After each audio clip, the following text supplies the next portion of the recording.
হ্যাঁ ঘরেই ঝুলিয়ে রাখবে।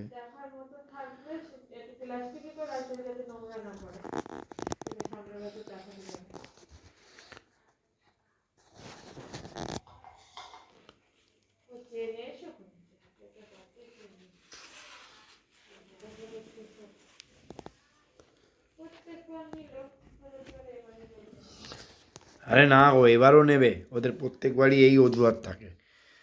এর আগের বারও দেখনি বললো, হেড স্যার বললো নেবে না, কিচ্ছু লাগবে না বাচ্চাদের, কিন্তু দিতে হয়েছে তো।